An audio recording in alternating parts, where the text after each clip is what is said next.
Folks, welcome back to Better. As you know, every single episode I'm excited, but I was speaking with the producers earlier this morning, and after 3 seasons, we've had some really legendary folks on the show. But this one, for me, on all levels, gets me excited because the things that we try to do in the world and that we achieve are rarely done in tandem with celebrity. We've given the people money, we've given the people sustenance, and we've given the people support in the same way that they've given us. It's our job and duty to fill in any holes or any gaps that we see.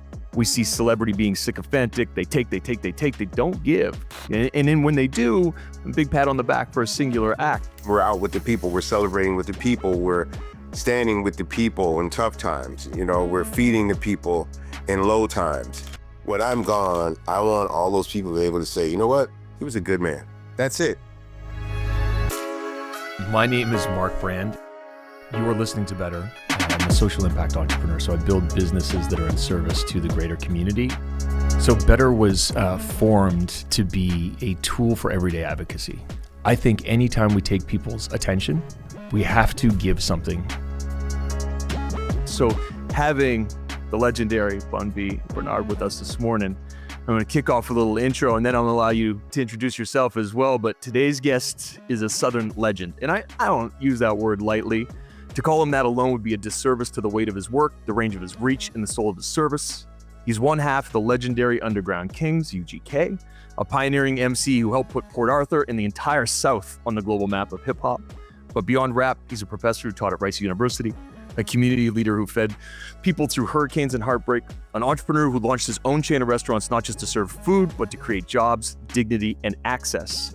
He sat with presidents and pastors, shown up for protests in public schools, rapped with Jay, and in every sense of the word is an elder statesman of the culture.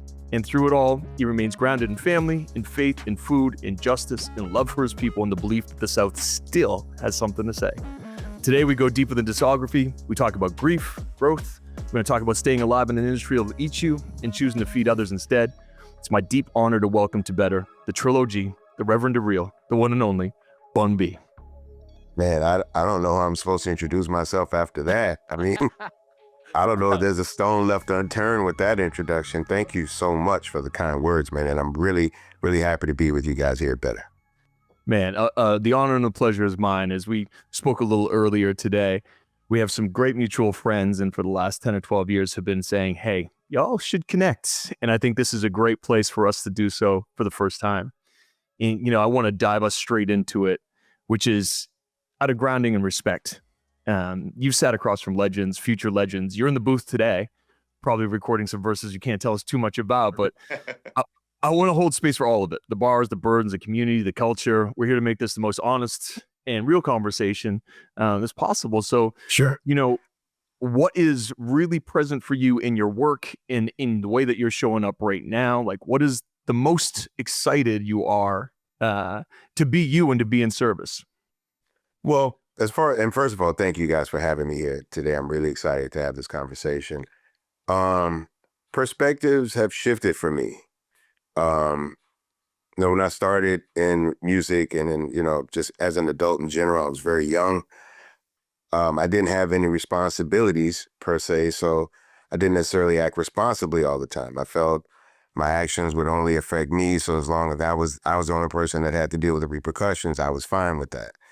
But, being a member of a group and starting a business, as a recording artist and having to tour and do concerts and meet all these different types of obligations, you realize that if you don't take it seriously, other people actually do get hurt. There are people that work with you. There are people that work for you. They're counting on you to do what you say you're going to do and be where you say you're going to be. And so over the years, my early years, probably, the first 2 albums, I tried to, live honestly, a very, self-indulged life. But when we dropped our seminal album, Riding Dirty, around 1996, and we sort of moved into a different space professionally, I realized that those ways weren't going to work, especially if both of us were kind of wild.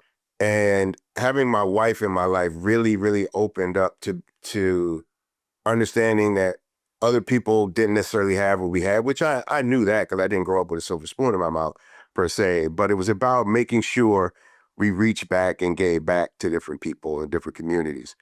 And that, until this day, is still very much a part of the fabric of what my wife and I are building as our family legacy, really leaving something for my family to look back on and be proud of and to possibly carry on. And that became just being a part of the community. So when the community is having a good time, we're out with the people, we're celebrating with the people. When the people are going through hard times, we're out with the people, we're standing with the people in tough times, we're feeding the people in low times, because again, I didn't come from a very privileged life. And there were people that sold into my family and helped us when we didn't have anything.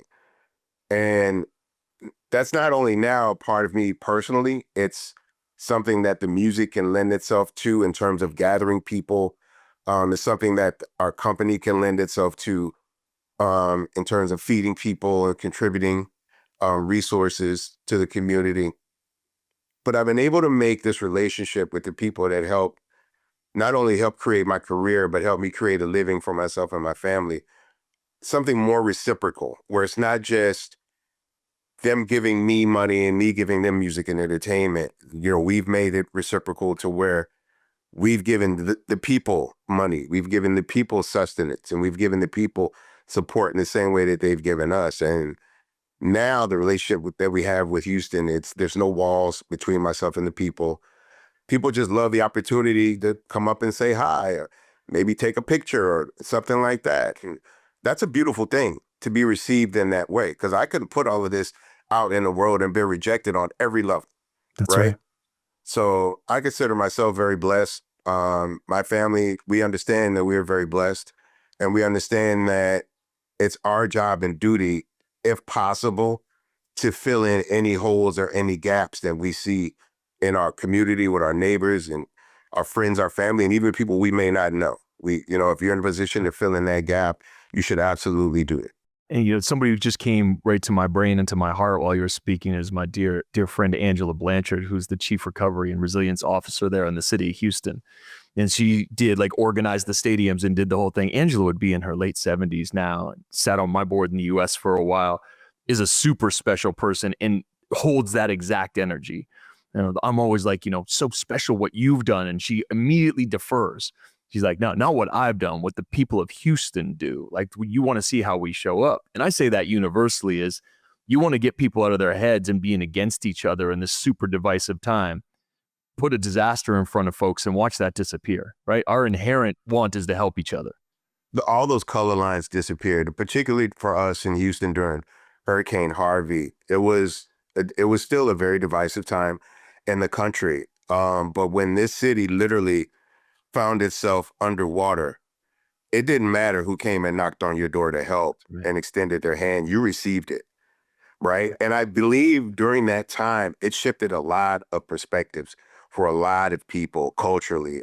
The immigrant situation during disasters is such a rough thing to navigate for us in America because, specifically in Houston, our proximity to Mexico gives us a lot of influx of immigrants, and most of them come and they're very contributive to the city. They work, they provide sustenance for many people, they clean our cities, they contribute. They're in our schools, they're in our businesses, they're in our hospitals, and they're helping make this city great.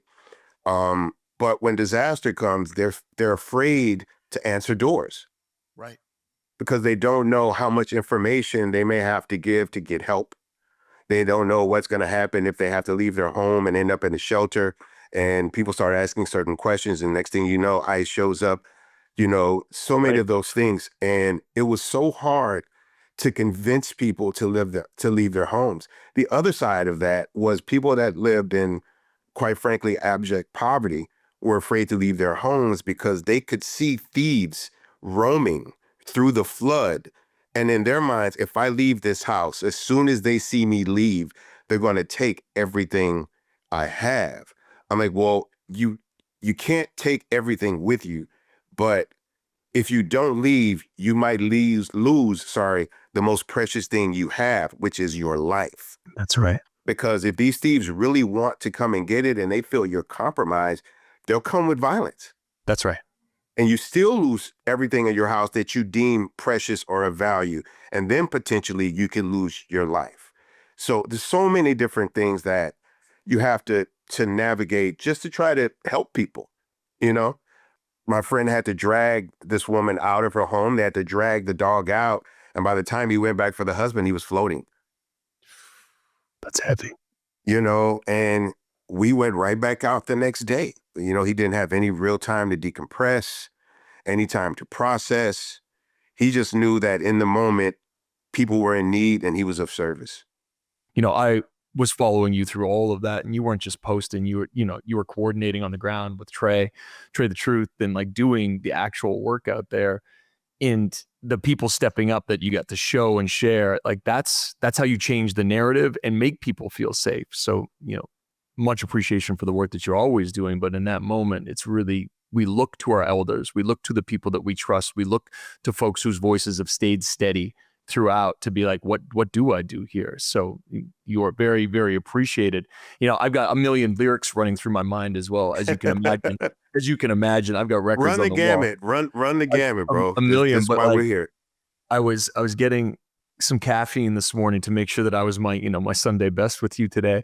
And as I was caffeinating, I was like, oh man, Trill OG, the story, like that track. And Trayvon could have been me and I could have been him. That's real talking, no metaphor or pseudonym, like just came to my head because our last recording was in and around gun violence, and a dear friend of ours, BJ McBride, who's doing this 1-800 Happy Birthday project that's leaving voice notes to the men and women who've been killed by police violence. And so as I was like still holding that energy, I sort of moved into that lyric from you, and it just kept looping for me.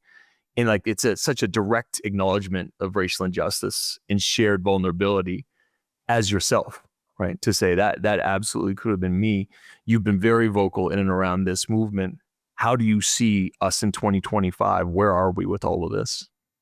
Unfortunately, I think both sides are now more united than ever, right? Right.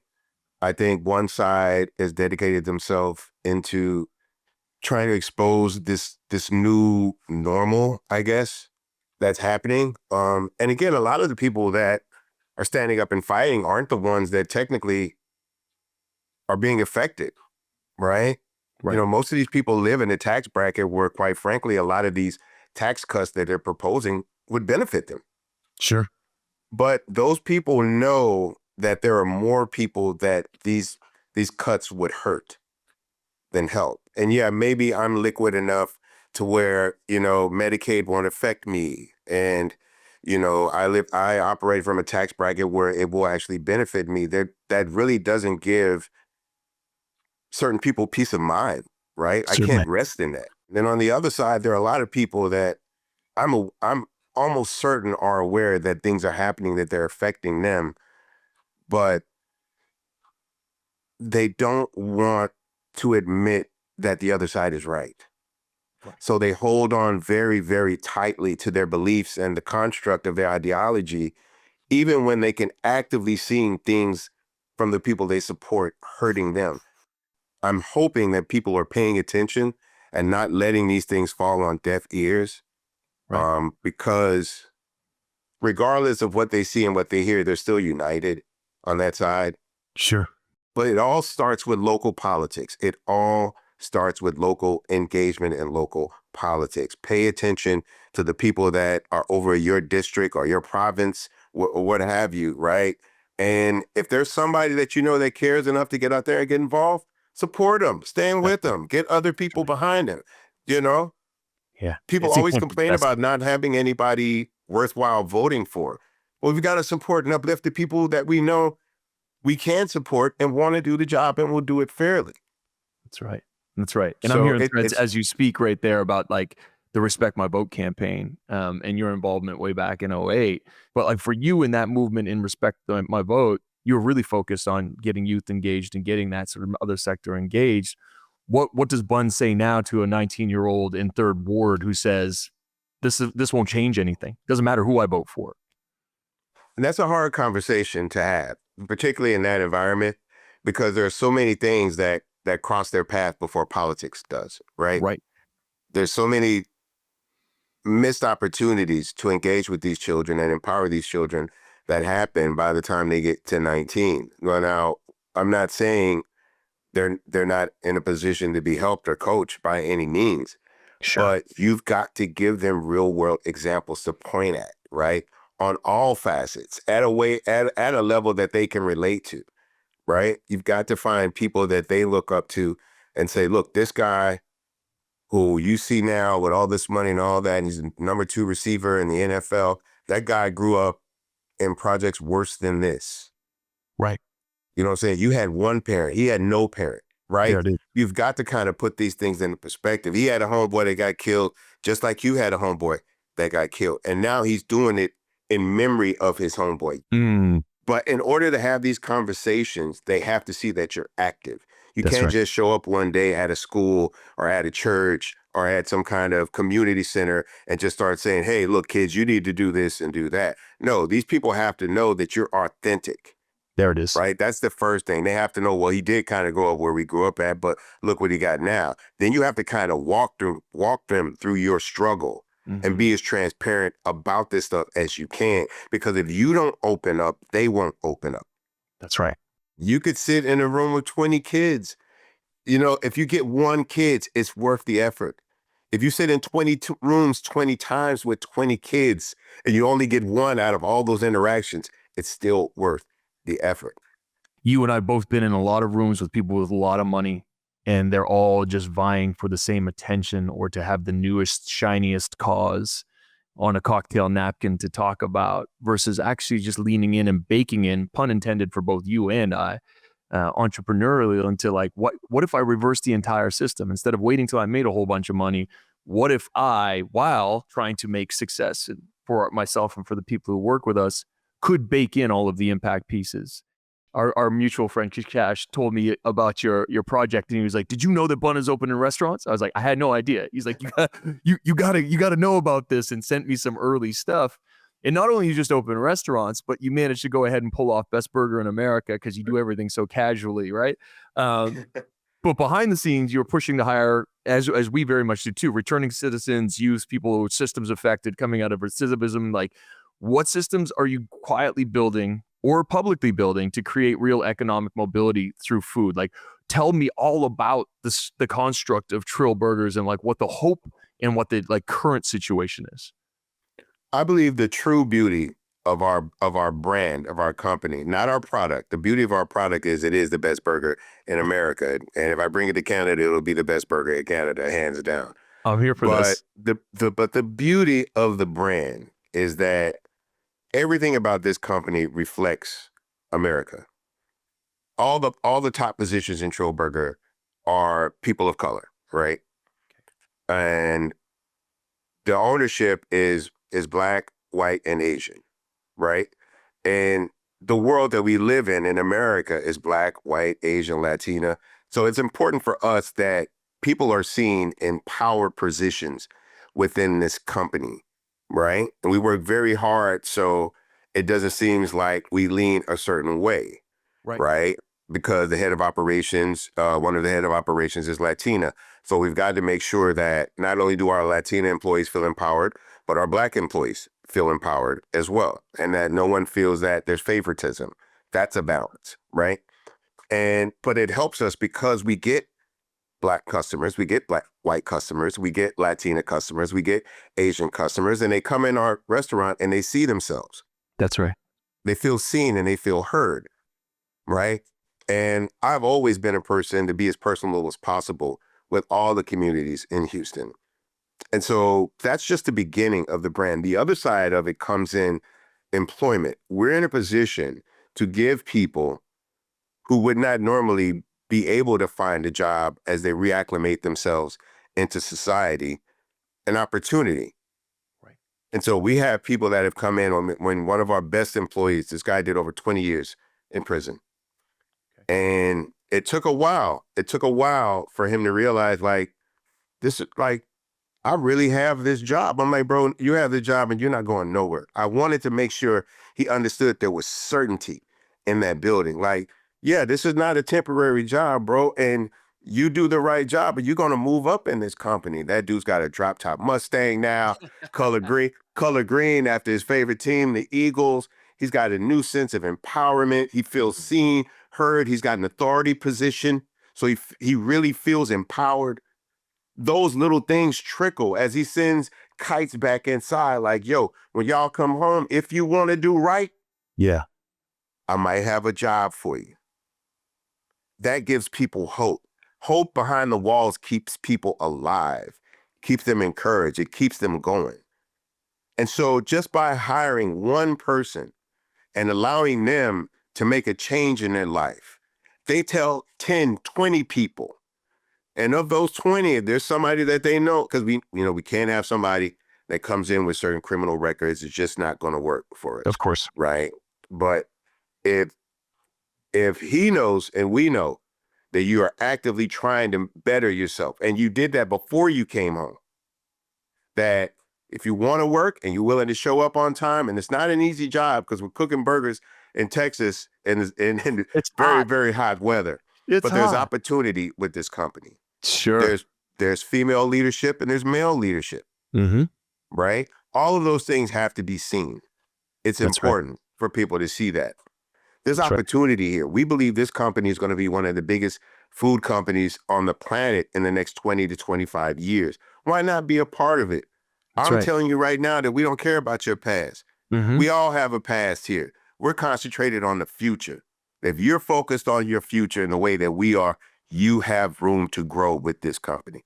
Man, let me get 10 burgers right now. But I don't want to start talking about the burgers too much because you'll get hungry. I'll be very careful. You'll get hungry. As a chef, Kish already hit me. He already hit me. He was like, Mark, I've had your burger. I just want to tell you.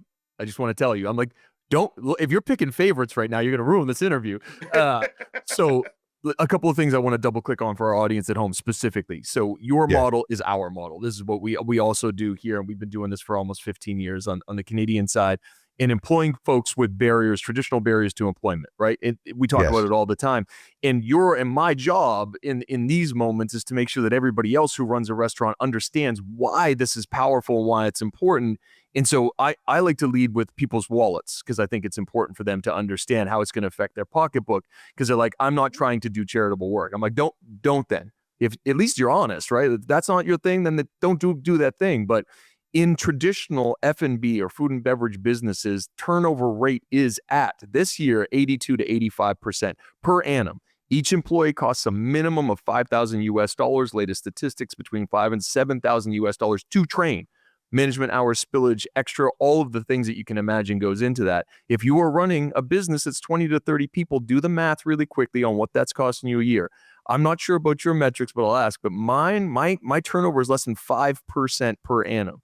People come and stay. I got 12-year employees. I got people who are with me longer than my business partner, who've been cooking food for people in need, or burgers for people who are hungry, because they find their place.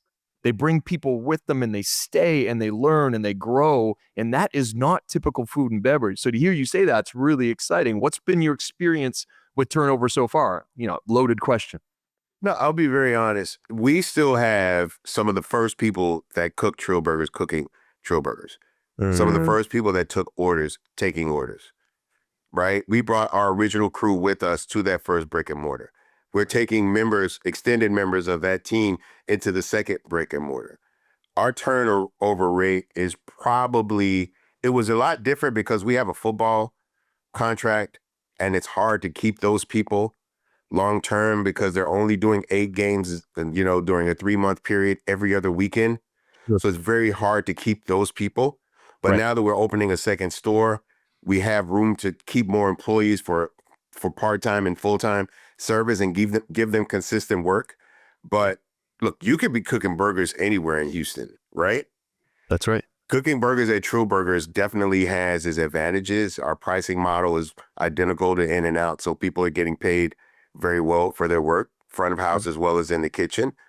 We also allow tips, and we take no tips, so everything is distributed evenly through the staff. Some perks of the company: your favorite singer, rapper, actor, comedian, athlete, etc., politician, may walk through that door at any given time. Yeah, that's right. You know, you've got a great boss, right? I come in, I smile, I shake everybody's hands that are sitting down. I go in the kitchen, I tell everybody good morning, buenos dias, buenas noches, buenas tardes, like whatever it takes, right? We're going to make this work. We're going to make it work together, right? And I have to be very careful when I call them employees or staff, because it's at this point, some of these people are family. Yeah, that's right. When people are going through things, we had an employee go through a very serious health situation. We were like, go home, don't worry about work. We're going to help you. Go home, don't worry about the next week or two. But she was like, I got to come back because I'm in my mind, I'm in my head. I kind of need to go back to work. And we're working with people. We're working with people because we know life is bigger than the 8 hours they may put in our store. That's right. Right. That's a beautiful designing principle. And I mean, I can't wait. I feel like I'm getting trolled by all my friends at this point, sending me pictures of your burgers. So if you're I'm here to listening tell you, enough. I'm here to tell you, I would not have put my reputation on the line. Yeah. I turned down money. People don't understand. In the first year of this company, we did all our pop-ups on the weekend. Sure.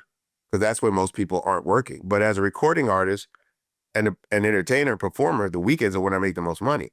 So every time we planned a pop-up, I had to say no to a concert or a hosting or a speaking engagement. That's right. So I was sacrificing money from the beginning of this, but I believed in this burger, not in the concept, not could we sell it to these people, like, because I won't be there every time somebody goes and buys a burger. I won't be there every time you eat a burger.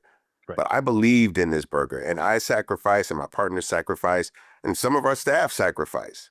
And that's why we want this to pay off for them. Like, if you stay here with me, put in the work, stay loyal, I promise you, we will find a place that will make all of this effort worthwhile.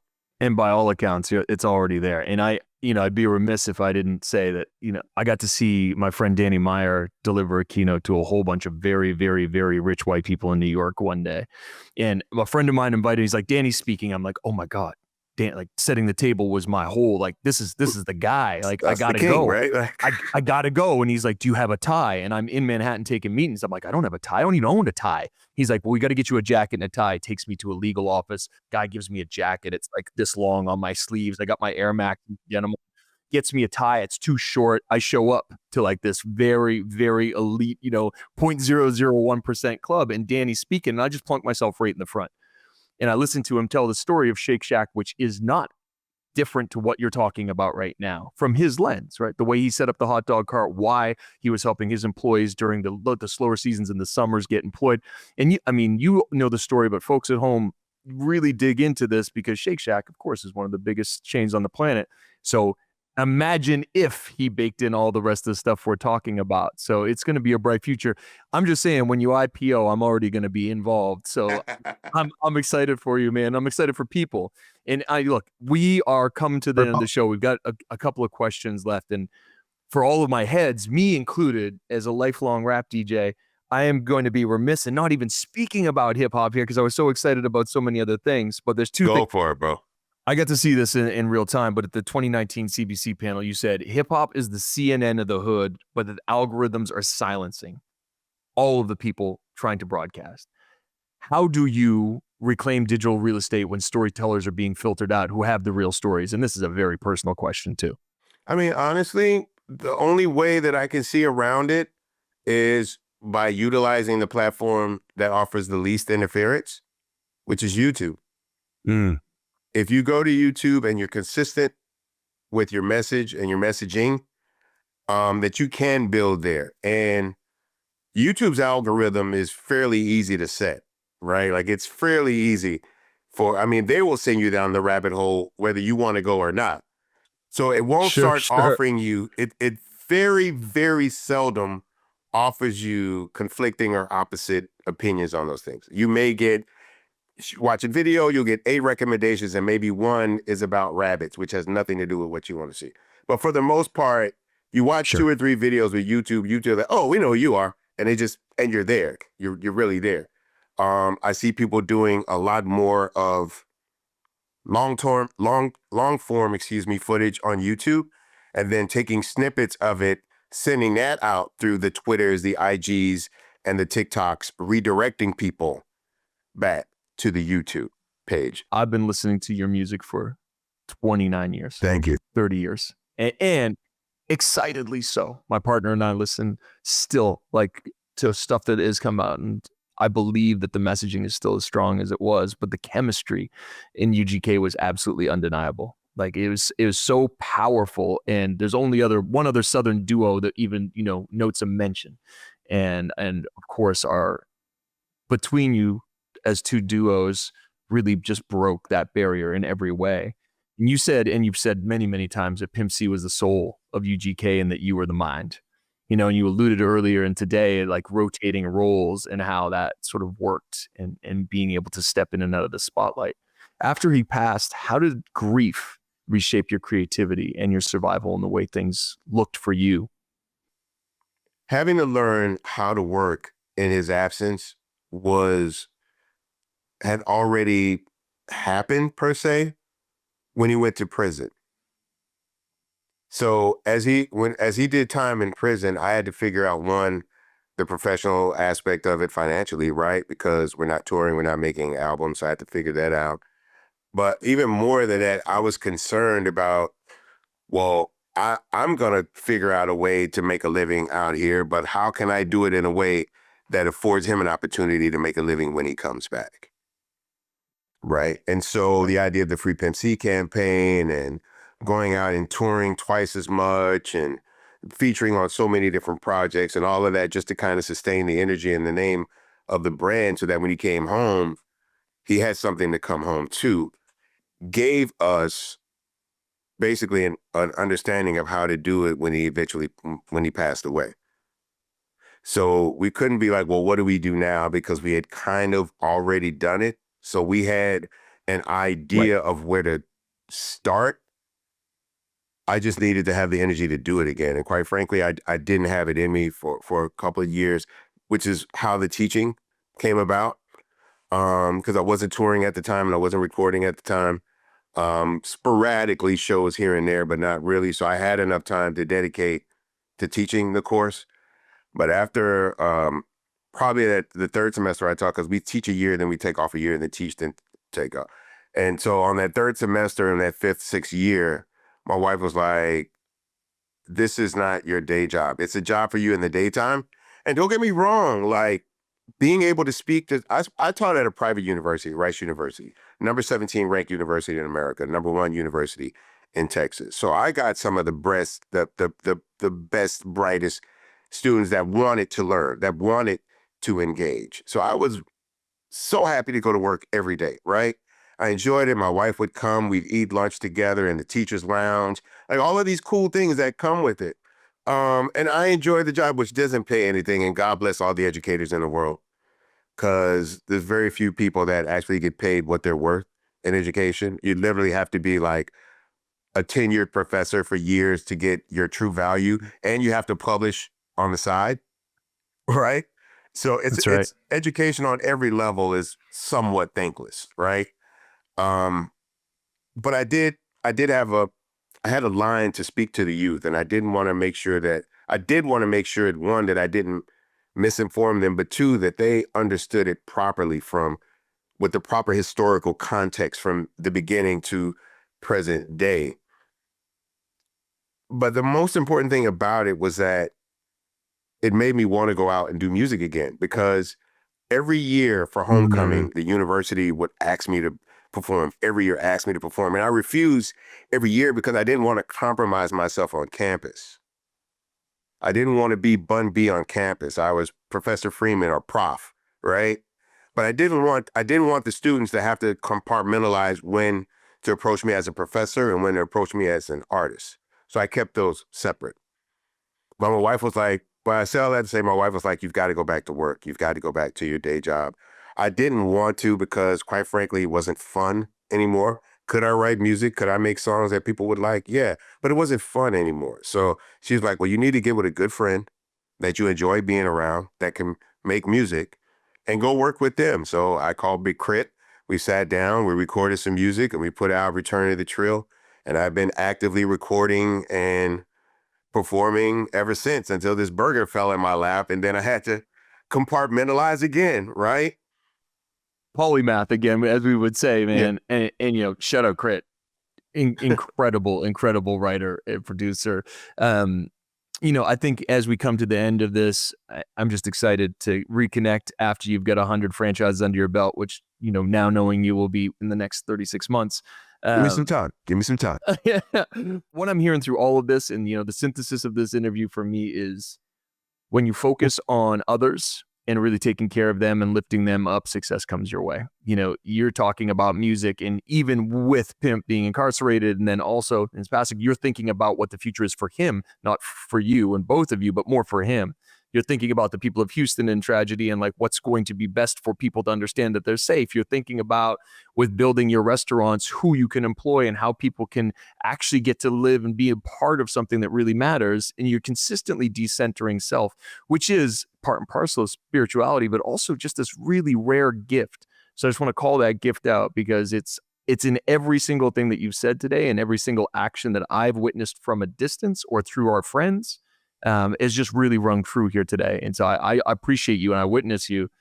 Thank you. Can I say one thing? To be very fair, the reason that I've been able to do so many of these things and have the time and the balance to make these things work is because I've had the most supportive person in my life laying next to me every night, right? Who does not settle for a lesser version of me. Who knows what I'm fully capable of and will always hold me to that.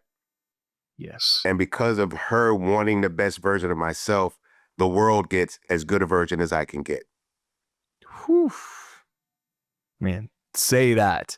And like resonating in my bones. Mine's just over my shoulder right now, about to ask me how all this went, and like knows how excited. Like I can't imagine getting up and approaching the day without that. So absolutely, thank you for sharing that and centering that, because love is truly the answer. It's knocked out on my knuckles here. It doesn't say hey, love hard, baby. Hard. I love it. That's what's up. And so if we as you and I are sitting, it's the last moment, it's judgment. And it's like, if we archived your life, your journals, your texts, your sermons, your bars, your prayers, what story would you want the next generation to find about you? And what myth would you want to destroy simultaneously? Well, I would want people to know that I died trying to be the absolute version of myself the absolute best version of myself that I could be, while not trying to seem perfect in the act. That's beautiful. And the last thing that I'm going to ask you is this show is called Better because we believe in progress over perfection, echoing, in an iterative way what you just said. What does better mean to Bun B right now in the season of your life? My last days, whether they be this next week or the next 30 years, is making sure that every person that I've come into contact with in this world, whether it was holding a door open or holding an hour conversation with someone like yourself or knowing people for 40, 50 years, when I'm gone, I want all those people to be able to say, you know what? He was a good man. That's it. It doesn't have to be about the music, the burgers, any of that. I just want, because my children and my grandchildren will carry my legacy with them. And when they meet people that knew me, and they say, oh, yeah, my grandfather's Bun B or Bernard Freeman or whatever. Oh, I knew your grandfather. He was a good man. That's it. Not, I love this album. That was my favorite song. I knew your grandfather. He was a good man. That's it. That seems like a very high goal to achieve in this day and age, but one that you are rocketing towards or already holding, thus bringing us into this conversation, right? When I asked our mutual friends, as I do, and as I will ask you, who's the next guest? Who should I have? And Mike was just like, you haven't talked to Bun yet. You need to talk to Bun. And boy, was he right. Shout out Hawaii, Mike. We love you, Mike. Folks, thank you for tuning in today. Thank you for your attention, your intention in this conversation. Bun, thank you for making the time to hang out with us and to share so much wisdom, just earnestly, and just have given me so much to think about, but I'm certainly our audience at home. And I look forward to following with vigor what happens next with this burger challenge, because I'm going to get on that grill. Thank you. I owe Mike a fatty for this one too. This was a great conversation, bro. Feel free to call me back on anytime. We certainly will do that. Take great care. Have a great guys. And guys out there, make sure you're doing better.